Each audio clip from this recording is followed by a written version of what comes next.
par JPY. Maintenant, dans le cas où ça ne finit pas par JPY, ici, on aura normalement... Bonjour chers amis, j'espère que vous vous portez très bien. Aujourd'hui, nous allons continuer notre formation. Et là, nous attaquons la première partie, l'épisode 1 de cette série de vidéos qui est consacrée à l'introduction au Forex. Dans cette partie, nous allons parler de beaucoup de concepts très importants qu'il faut connaître à la base. Supposons que vous quittez l'Afrique, ou du moins le Bénin, et vous avez en vous, ou bien vous avez sur vous, le CFA. Vous allez en France peut-être, et quand vous allez en France, vous allez devoir changer votre monnaie en euros. Arrivé là-bas, qu'est-ce que vous faites? Vous donnez le franc CFA et vous allez prendre l'euro. Vous remarquez que d'ici un an, vous refaites encore la même chose.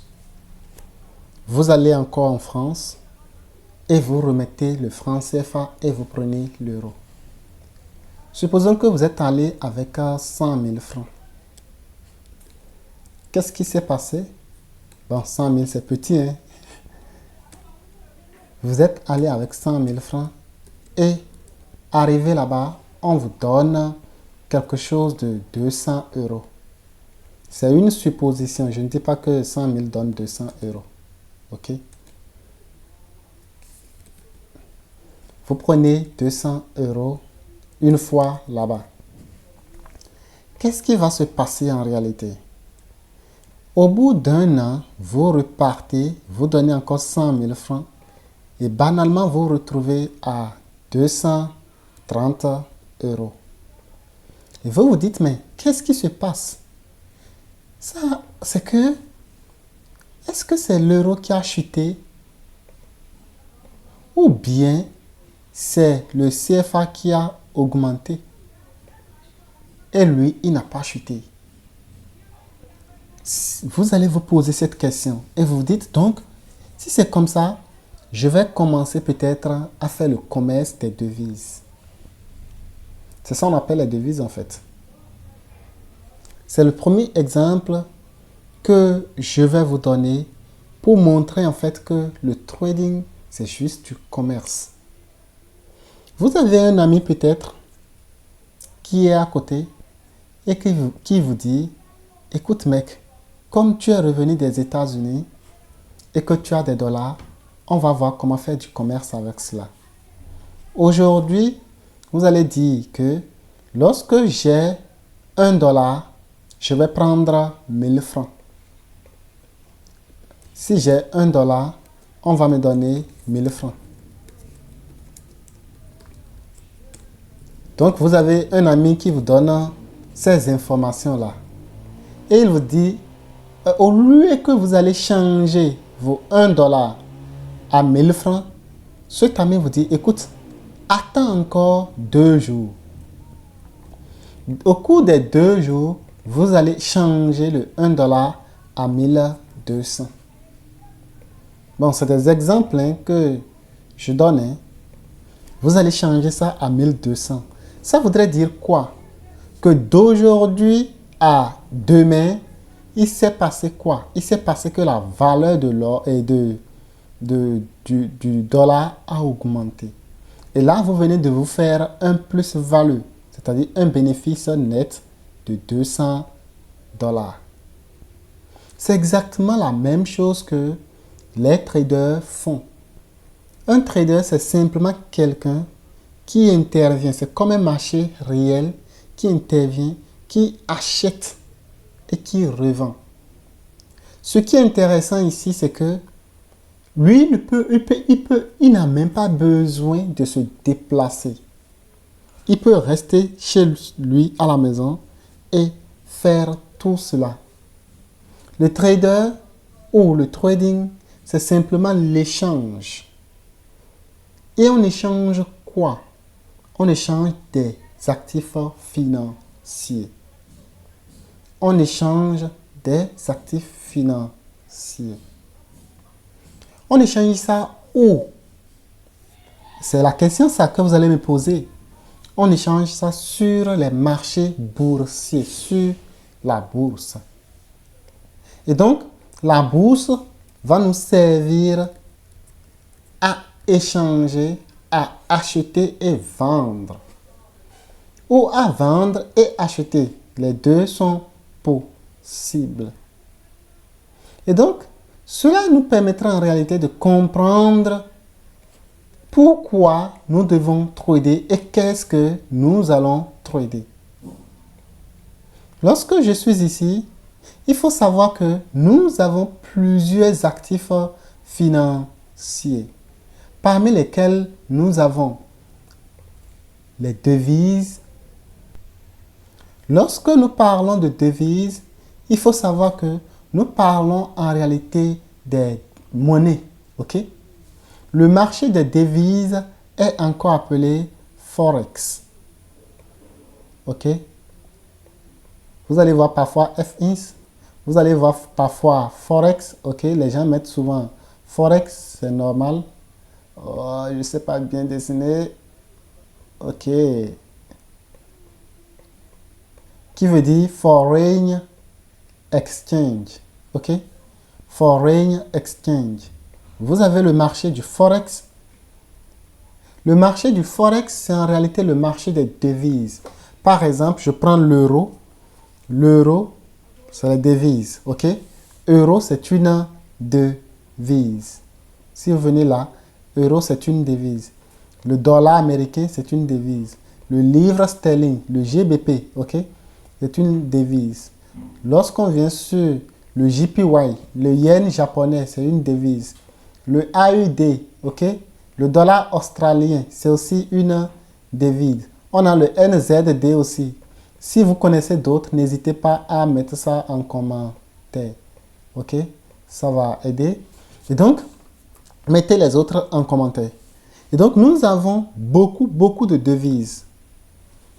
Vous allez remarquer que ces devises, en réalité, lorsqu'on fait la combinaison des deux devises, ça nous donne une parité. Nous allons parler de parité tout de suite là, d'ailleurs. Et donc, sur le marché boursier, lorsque je viens, qu'est-ce que je vais acheter et qu'est-ce que je vais vendre? Je vais juste acheter et vendre les devises. Je peux aussi acheter et vendre des indices. Les indices, en réalité, c'est l'ensemble d'actions d'entreprises, de plusieurs entreprises. Je prends par exemple une entreprise A, ok, et une entreprise B qui se mettent ensemble dans une région économique. Par exemple, je prends l'Europe. Vous allez voir qu'il y a plusieurs entreprises, les actions de plusieurs entreprises qui se mettent ensemble. Ok, vous allez voir, entendre CAC 40 et ainsi de suite. Ok. Lorsque je vais aux États-Unis, vous allez entendre US Tech, vous allez entendre S&P 500. Tout ceci, ce sont les indices. C'est l'ensemble de plusieurs entreprises qui se sont mises ensemble et selon une zone économique donnée. Nous avons aussi les obligations. C'est quoi une obligation? Les obligations, c'est simplement une dette d'État. En tant qu'investisseur, on aime ça. Ok? L'État a une dette et on dit d'accord, si c'est comme ça, moi je vous passe de l'argent. Donc c'est supposé que vous passez de l'argent à l'État et l'État vous rembourse avec intérêt.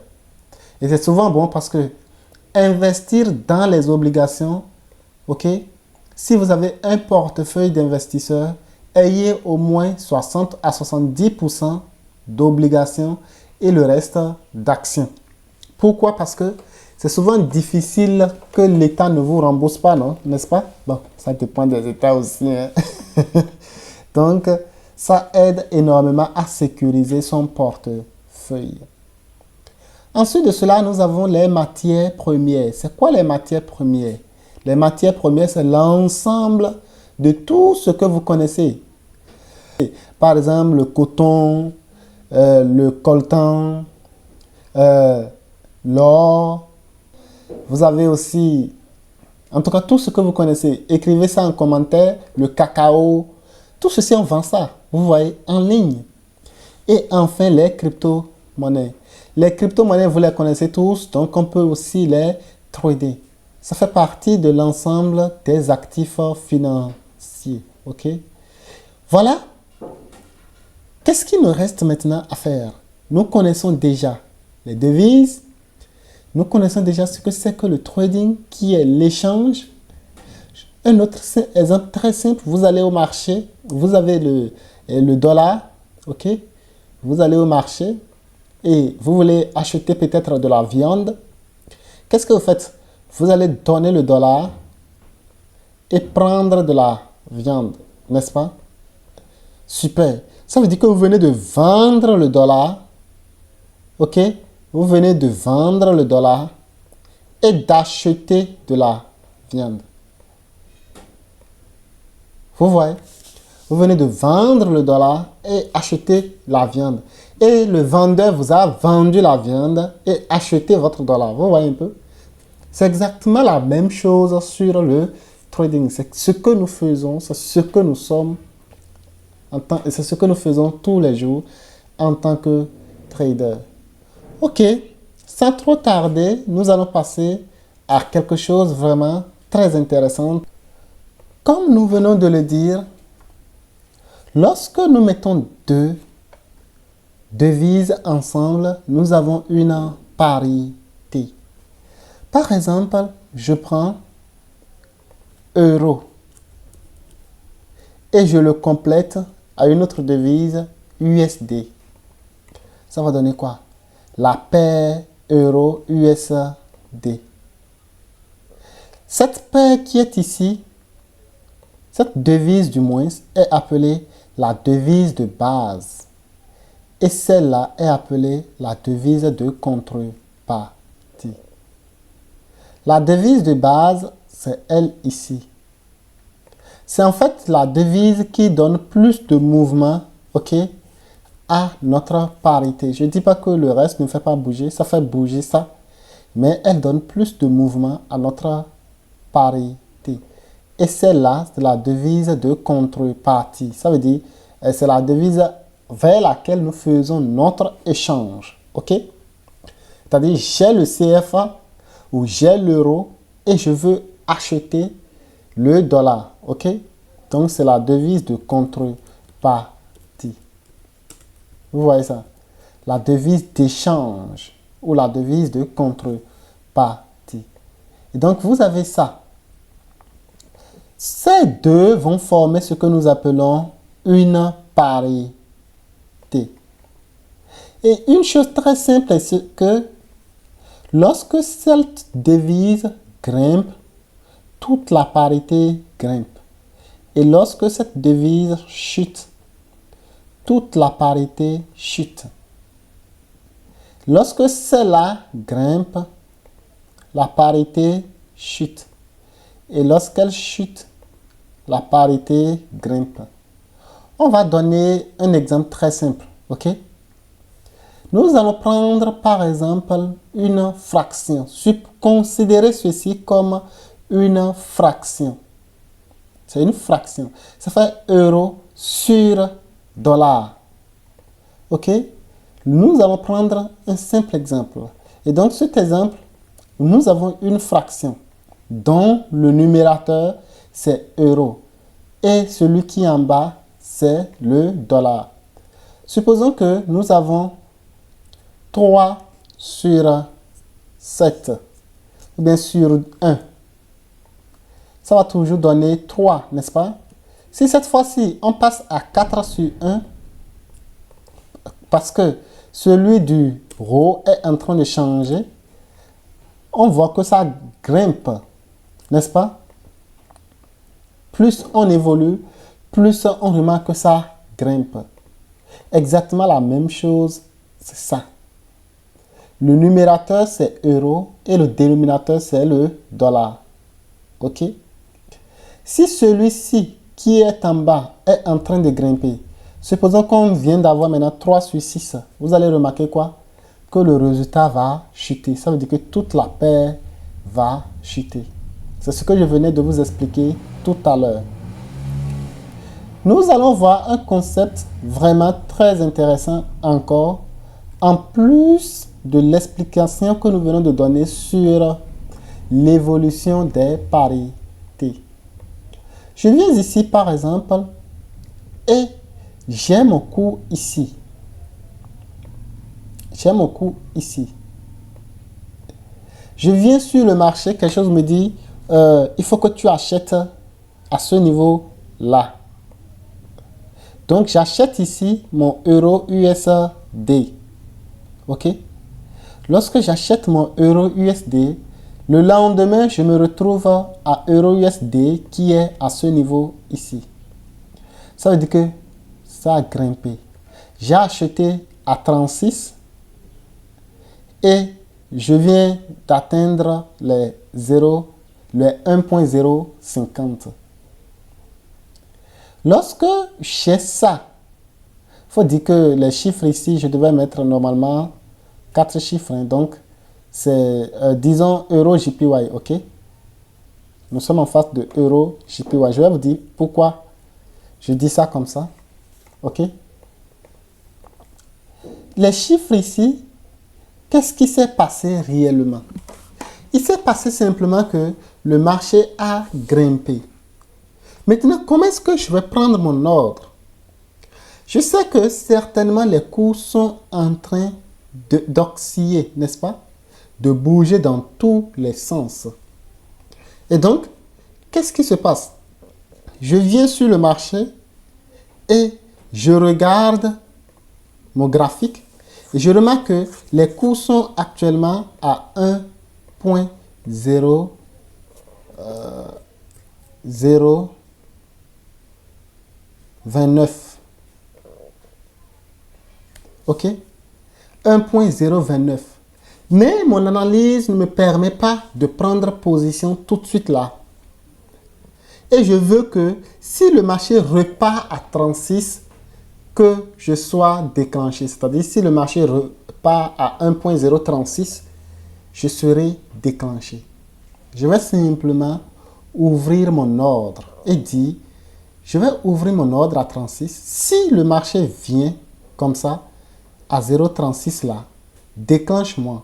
Si c'est en bas de 0,36, ne me déclenche pas.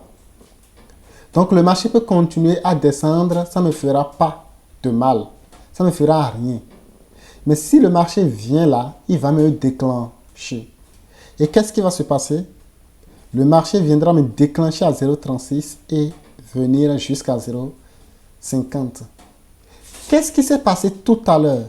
Il s'est simplement passé que, vu que le marché était en bas des 0,36 et que je voulais faire un achat, alors j'ai pris un achat stop buy, un buy stop. Ça veut dire simplement que le marché va me déclencher tant qu'il revient dans mon sens. Est-ce que vous comprenez là? Maintenant, si je me dis, ok, si tu me déclenches et que tu vas contre moi, à un niveau donné, il faut arrêter les pertes parce que moi, j'ai acheté. J'ai acheté et c'est supposé aller dans la hausse. Mais il se peut que le marché vienne nous déclencher à ce niveau-là et décide de continuer la baisse.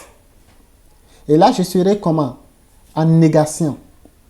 Et donc, je vais dire, ok, vu que c'est comme ça, arrivé à un niveau donné, arrête-moi les pertes.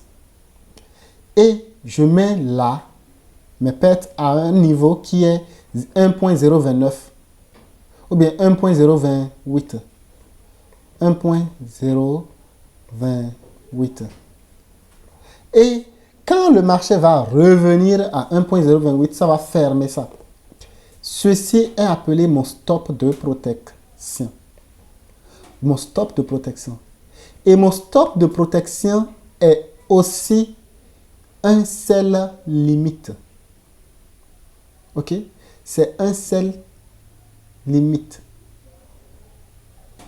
Je vais vous expliquer ça en profondeur. C'est quoi un sell ou bien un buyer limite? Supposons que je veux acheter. Ok?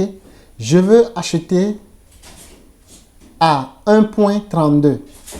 Mais actuellement, le prix est à 1,36. Et là, je sais que si le marché descend jusqu'à 1,32, je pourrais rater peut-être le mouvement. Donc, j'ouvre un buyer limite. Ça pour dire quoi? J'ouvre un buy en attente plus bas que le cours actuel. OK? Et quand le prix sera là, c'est très simple, il me déclenche et il continue.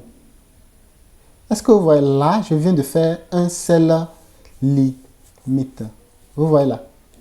Et vous allez remarquer que lorsque je fais mon buy stop, mon SL, comment appelle-t-on?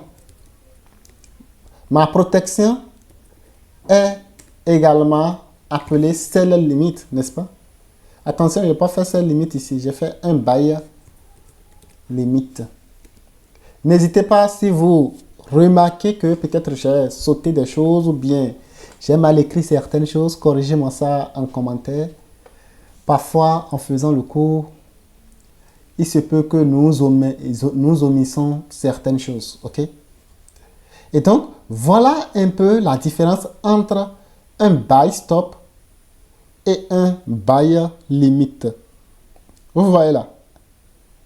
Lorsque les cours commencent par évoluer, je vois que le marché m'a déclenché là et a commencé par évoluer dans mon sens. Ma protection est ici. Je vais prendre cette protection-là désormais et venir la mettre ici. Qu'est-ce que je viens de faire? Je viens en réalité de changer simplement la position de ma perte. C'est pour dire que si le marché revient par hasard, là, il va me déclencher ici au lieu de venir me déclencher là en perte. Et là, je ne perds rien. C'est ça que nous appelons break-even.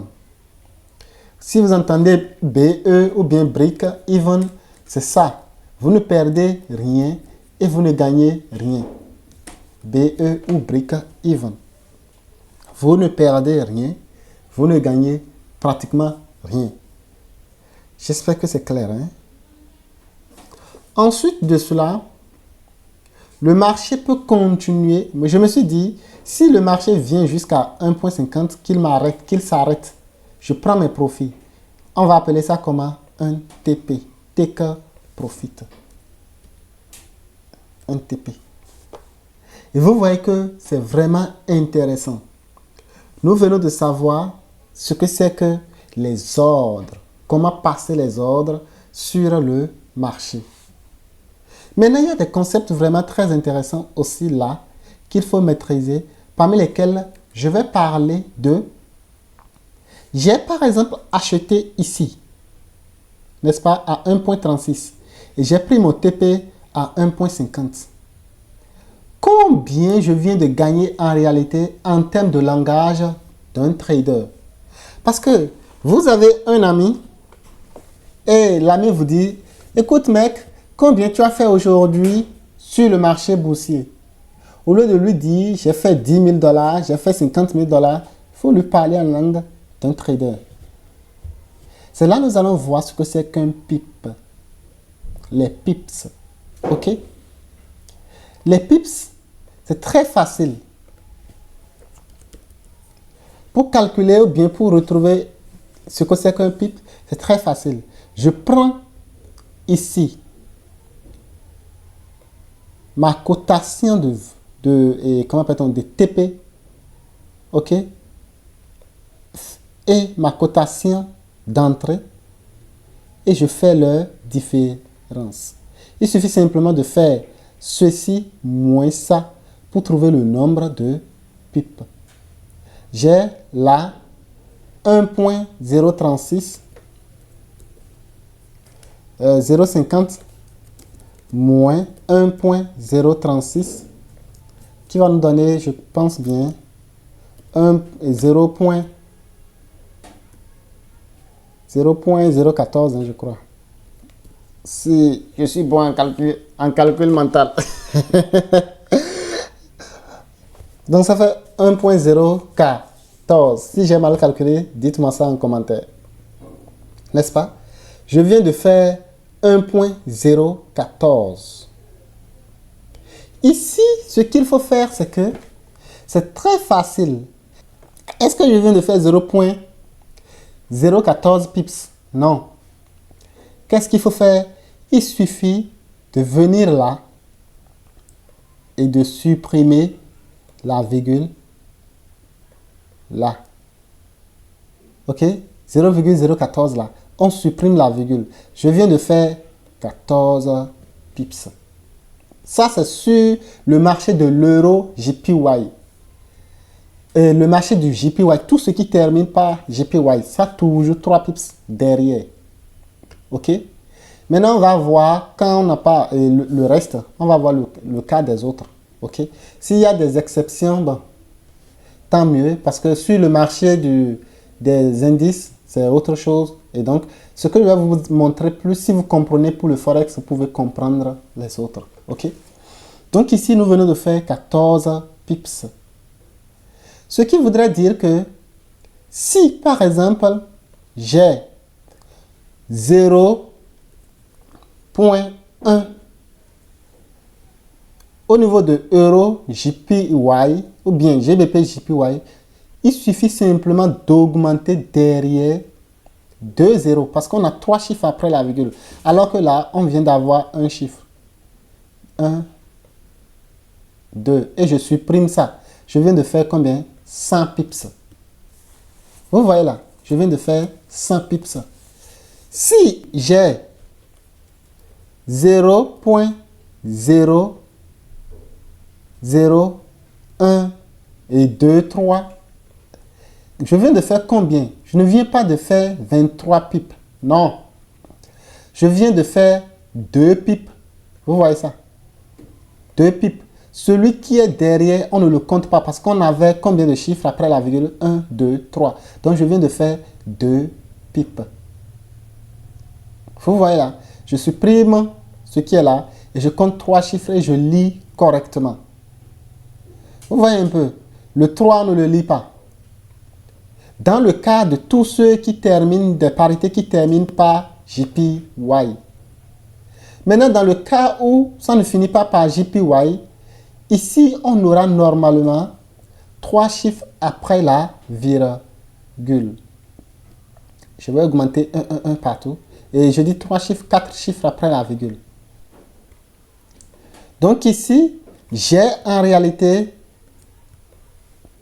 le cas de Euro USD, GBP USD, tout ça là. Vous allez voir parfois plus de 5 chiffres, plus de 4 chiffres. Hein. Mais ce qu'on prend, c'est 4 chiffres. Ok? Et là, si j'ai acheté à ce niveau ici et je revends là, je fais simplement la différence entre ça et ça. Ça me donne 0.001. Je crois bien. Ça fait 0.0001. Oh. 0,1. Et on a un 0 derrière. Ça veut dire que je viens de faire, en réalité, je supprime ici la virgule et j'ai 3 zéros. Donc, je viens d'avoir en réalité 10 pips. OK? Si j'ai 0,01, je viens de faire combien de pips? Je supprime ça et j'augmente 2 zéros derrière pour que ça puisse faire 4. Ça fait 1, 2, 3, 4. Je viens d'avoir 100 pips. Si j'ai 0,02, 3, 5.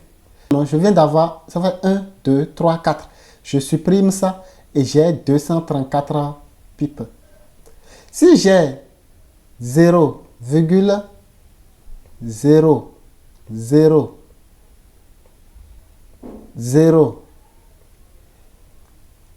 664. Je viens d'avoir combien de pipes? Écrivez ça en commentaire. Écrivez ça en commentaire. On vient d'avoir 1, 2, 3, 4. Je viens d'avoir 6 pipes.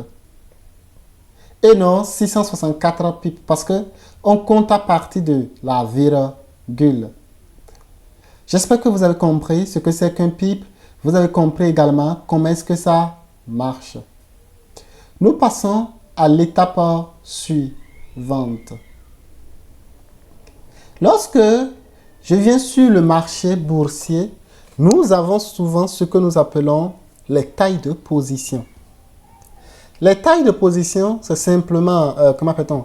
Lorsque vous allez au marché, vous allez dire, je veux 1 kg de riz, je veux 1 kg, un sac de riz, ça fait parfois 25 kg, ça fait parfois 10 kg, ça fait parfois 5 kg, n'est-ce pas? C'est exactement la même chose en trading. Mais ici, nous parlons de lot. On parle de lot. Lot, là, c'est pas avec A et EA. On parle de lot. Et un lot, en réalité, donne 100, ok? 100 000 de notre devise de base. Donc, un lot de euro USD est égal à 100 000 euros. Un lot de euros va donner combien? Répondez ça en commentaire. Traitez-moi l'exercice en commentaire. Ok? Nous allons voir également ce que c'est que les brokers. Je pense que je vais faire une seconde vidéo. Ok?